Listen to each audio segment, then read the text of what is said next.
All right, folks, buckle up, because today's courtroom session is a masterclass in probation drama, restitution payments, and one very frustrated judge. Our defendant, Mr. Lee, is halfway through his 12-month probation after being ordered to pay a whopping $30,000 in restitution and complete gambling counseling classes. On paper, he's checking off all the boxes. Classes done, restitution paid. But wait until you hear what happens when the probation office's mistakes come crashing into this case. We've got confusion, contradictions, and even a shocking reveal where the judge declares, "I am the rules." Trust me, you're going to want to stick around for this one. So who's really at fault here, Mr. Lee or the probation system? Let's dive in. Today is a day set for review. And according to Miss, I don't never know her name because she don't put her name on here. According to probation, your discharge date is May the 2nd. You were placed on a 12-month probationary period. And I placed you on probation on, May 2nd of this year, 24. So this is your first review. This is the halfway point. However, you're not quite finished. So this says that you did pay the restitution in full. It says the restitution of $30,000 was paid in full. You completed the theft awareness class. You have done some you did choices. Yes, ma'am. Through eBay, and then you've completed 8 of the 10 gamblers counseling. Well, let's see. Did you catch that? Mr. Lee says he completed all 10 gambling counseling sessions, but probation's report only reflects 8. This is a classic courtroom tug of war. The judge is reading the official paperwork, but the defendant is insisting he's done. Here's the question. Would you trust the probation office's documents or the defendant's word when the dates don't line up? Drop your thoughts in the comments. She's saying 2 different things. How many gamblers counseling is left? I finished all 10. Oh, you did? Yes, ma'am. Okay. When did you finish? Because she just sent me this. This would have been last week on, I believe Friday was the last day. I remember she said she was leaving the office Thursday. So Mr. Mooney was trying to get in contact with her, I believe, to email her to let her know that I was completed. But he assured her that I will be finished before this court date. Okay, let me see who. All right, Mr. Flanagan.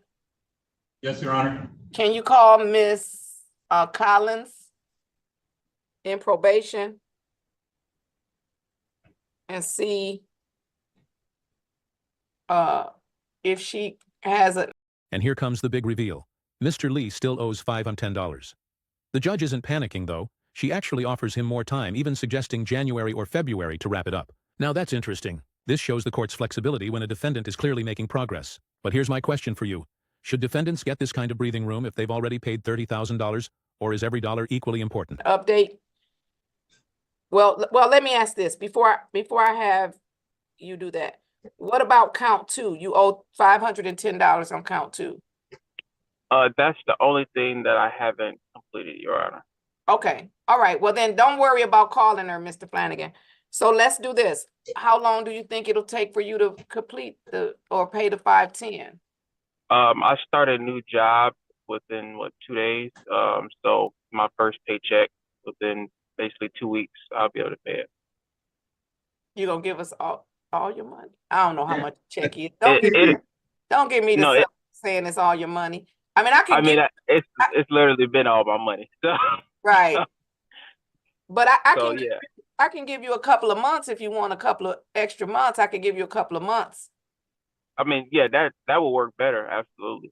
Whichever one works. All right. I mean, 'cause today is just the halfway point. So you're not technically scheduled to be discharged from probation. The 12 months, you're not scheduled until May 2nd. I could give you a date in late January if that'll be better for you. Yes, ma'am. That'll work. Mr. Miles, is that acceptable? It is acceptable, Your Honor. It's possible I might be out of the country, but I'd be able to get another attorney to stand in for review. All right. And also, if he completes it, so let me give a date. I'll give a date first, and then... Notice how the judge sets the discharge review for February 3rd? This is a legal checkpoint. It allows the court to verify proof of completion before officially closing probation. Think of it like a final inspection before getting the keys to your house. The twist? If Mr. Lee pays and finishes everything early, his attorney can email proof, and he'll never have to come back. Now that's efficiency. Or is it just bureaucracy trying to redeem itself? If he completes it and pays the money, you could send an email to Mr. Flanagan and I can discharge him without you coming. Okay, that sounds great. All right, so I'll put it on the docket for January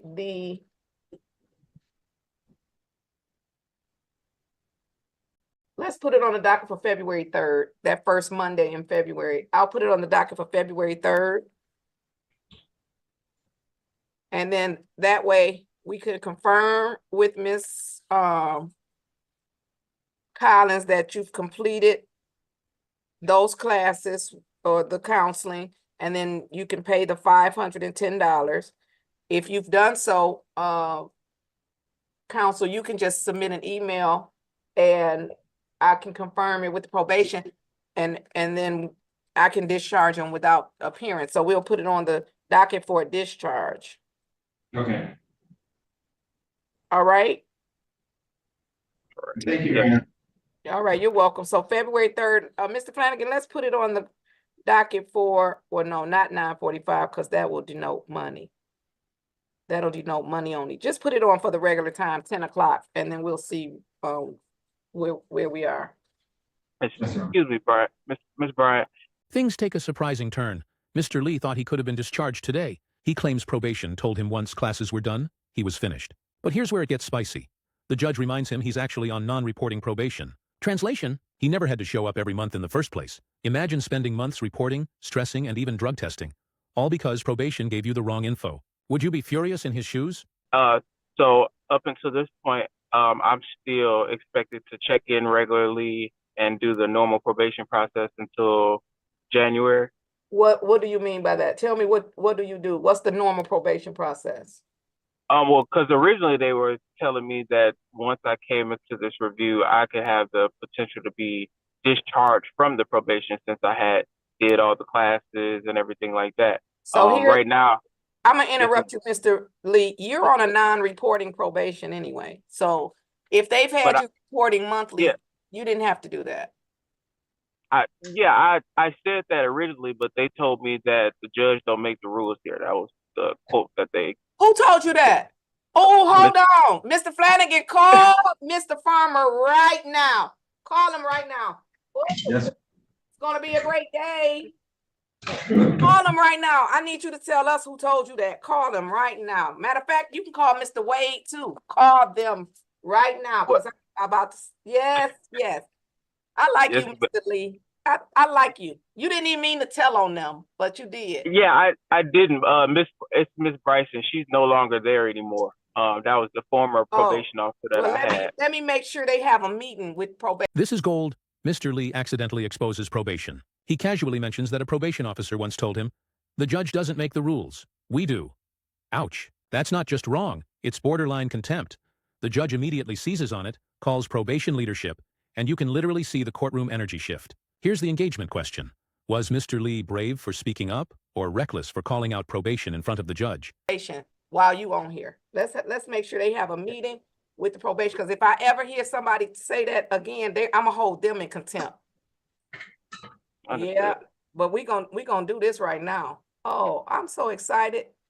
This turned out to be a great Tuesday. But you did not have to report, Mr. Lee. You were not supposed to be reporting on a monthly basis. And we getting ready to nip that in the bud right now. I'm so excited for my future and yours. So to answer your question, you do not have to report. Now, what you have to do is let us know when you finish those classes, the counseling. So you can in fact have them send it to Mr. Flanagan. But I want you to stay on here so Mr. Farmer can hear it from you.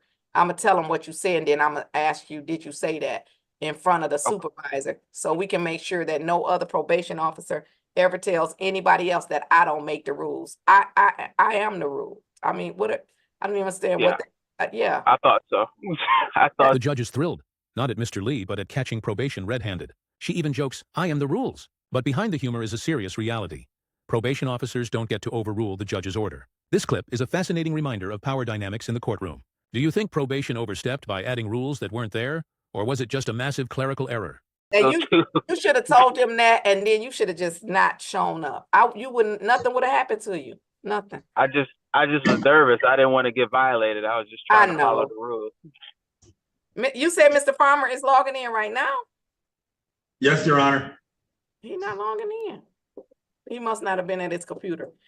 And it is correct that Miss Bryson is no longer with, that could be a reason, part of the reason she's not here, because she thought the judge didn't make the rules. I don't know why she's not here anymore. Yeah. Yeah. So, Your Honor, my understanding is that the requirements of Mr. Lee are that he complete the payment of $510 and provide proof that he's completed the Gamblers Counseling classes. Right, and then I'm gonna discharge him without him ever having to go see probation again. See how that works? Because I do make the rules, Mr. Lee. Yes, ma'am. All right, I'm just gonna have to let him see the tape because I'm not gonna hold you here. He didn't log right in, and so I'm not gonna hold you.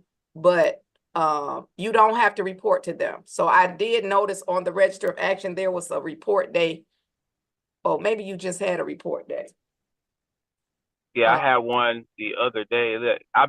It's been monthly, and then I'll go do the drug screen as well. Every drug month. screen. They've been having me do a drug screen. I was like, I don't even smoke. And here comes the real injustice. Mr. Lee has been drug tested every single month, despite his case having nothing to do with drugs. He spent money, time, and stress on tests that were never ordered. The judge's reaction? Outrage mixed with an apology. She even offers to refund him for the costs. Think about that. A defendant being reimbursed by the court for probation's mistake. Rare moment, folks. Or my case had nothing to do with anything, drug related, but I've been doing the drug screen every month. Mr. Lee, let me apologize on behalf of the court. And I'm thankful that Miss Bryson no longer works here because she might have got fired today. Understood. So you do not have to drug test. My order specifically says no urinalysis was ordered. And so what I'm going to do is refund you any money that you have paid for your drug screens. So where were you testing? It was a Rochester Hills location. I forget the name of it, but it was like a few minutes from my house. I went there, I believe twice when I couldn't make it all the way to Detroit within a day, so I would go there. So I only did that like twice. It was like $40 total there, and then the other time they would make me come out to the court to do it. You said the other times, so you have tested every month since I put you on probation? Yes, ma'am, every month. That's a mess. Okay. Oh, that's a mess. Enter Mr. Farmer, probation supervisor, and the judge treats him like the embodiment of justice itself. But here's the kicker. She straight up tells him probation misled Mr. Lee, forced unnecessary drug screens, and disrespected her authority. This is accountability at the highest level. Let me ask you, should probation officers who give false instructions face firing, contempt charges, or just a stern warning? Okay, what I'm going to do is I am going to deduct. Come on screen, Mr. Farmer. Good morning. Mr. Farmer, who is just, he is. Good morning, Your Honor. He is justice. Every time he come on here, I feel like justice is behind. Mr. Farmer, this is Mr. Lee. Mr. Lee, say hi to Mr. Farmer. How you doing, Mr. Farmer? How you doing? Mr. Farmer, Mr. Lee used to be supervised by someone who no longer works here. So that's good, because they might have got fired today if they still worked here. Miss Bryson. Miss Bryson told Mr. Lee, who she made report to probation every month, that I don't make the rules. He told her it's a non-reporting probation. Miss Bryson told him the judge don't make the rules, we make the rules. Not only did she have him reporting to probation, she has had this man drug screening every month when my order specifically says no urinalysis ordered. What I called you on here for is because she no longer works here. In your next meeting, just make sure nobody ever tells one of my probationers that, because that might get them held in contempt of court, because that doesn't even make sense. And you know, I understand, Your Honor. you know that don't make sense. You would, okay. So what I am gonna And the judge doesn't stop there. She literally does the math on paper to reduce Mr. Lee's balance by $150 as compensation for his inconvenience. This moment is almost cinematic. A judge scribbling, crossing out numbers, and declaring a new balance of $360. But more than math, it's about justice, restoring fairness when the system screws up. Do you think this was enough compensation? Or should the court have gone further? do, Mr. Lee said he tested at the court 4 times and you tested in Bloomfield 2 times? Yeah, Rochester Hills, yeah. Oh, Rochester Hill. So, Mr. Flanagan, what I am gonna do is deduct, I'm just gonna give him $150 credit for his inconvenience and his time. And then that will leave him a balance instead of the 510. Y'all know I gotta subtract the old fashioned way. So hold on. I'm gonna cross off the 5. I'm gonna make it a 4. I'm gonna put my little 1 over there. They don't teach the kids how to do that anymore. 11 minus 5. Okay. Your balance is $360. And then Okay. if you pay that balance and Miss Officer Penn, don't be making me feel bad. He had already texted me, y'all, told me how much it is. He adds in his head. My officer. I love my officer too. I love my staff. So, Mr. Counsel, if you send that, if he finishes, you can send it to his new probation officer. But I'm telling you this in the presence of Mr. Farmer, you do not have to show up and report to probation, and you do not have to drug test. You only have to pay the balance and finish those 2 classes. Oh, no, you said you finished the classes. Yes, ma'am, I finished them. Okay, so we just need proof of the counseling. Okay. Okay. Mr. Farmer, you gonna take care of that for me? I've never had a probation officer say that before, so I think you got a good team, but that made me nervous. I think Mr. Farmer froze. He did. All right. Well, he used to be a probation officer. Now he's the supervisor. So that was some bad advice. That was some bad instructions. And like I said, she doesn't work here anymore. And if she did today, she was probably gonna either be fired or held in contempt of court. So I'm glad we didn't have to cross that bridge. Thank you, Mr. Farmer, and No for problem, coming ma'am. on. Thank you so much. Mr. Lee, thank you for sharing that information. And I again apologize for the inconvenience. You did not have to do those things. So I appreciate it. And then I'll either see you on the 3rd or we'll do your discharge when I get the information, okay? Okay, Yeah. all right, thank you. Finally, we learn the ultimate prize. Mr. Lee is on a delayed sentence. If he finishes the payments and provides proof of counseling, his conviction will be dismissed and wiped off his record. From paying $30,000 to being forced into wrongful probation tasks to now walking away with a clean slate. This is one roller coaster case. But here's the cliffhanger. Will he actually finish on time? One Yes. question, Your Honor. Yes, sir. I'm just looking at my notes, and I have that the order was for a delayed sentence. Oh, yes, Yeah. he'll get the delayed sentence. Okay, great. Yes, so if he finishes, he's gonna finish well within the 12 months, and I'll give him the delayed sentence. So it will be a dismissal and a removal of the conviction from your record once you pay the balance and give us the proof that you completed that counseling. Okay, Okay, all right. well, So let's break it down. Mr. Lee paid back $30,000, completed his classes, and got wrongly dragged through months of unnecessary drug tests and probation check-ins. Thanks to the judge's sharp eye, the probation office was called out. His balance dropped to $360, and if he finishes on time, his record gets wiped clean. A case that started as routine probation review ended up exposing deeper flaws in the justice system. What do you think? Was justice served here? Or did Mr. Lee deserve even more compensation for probation's mistakes? Drop your opinions below. I want to hear them. And hey, if you found this courtroom breakdown as shocking as I did, smash that like button, share this video with a friend, and don't forget to subscribe for more jaw-dropping legal drama. Until next time, stay sharp, stay curious, and I'll see you in the next case. All right. Thank you. All right, you're welcome, gentlemen. Have a great day. Stay safe.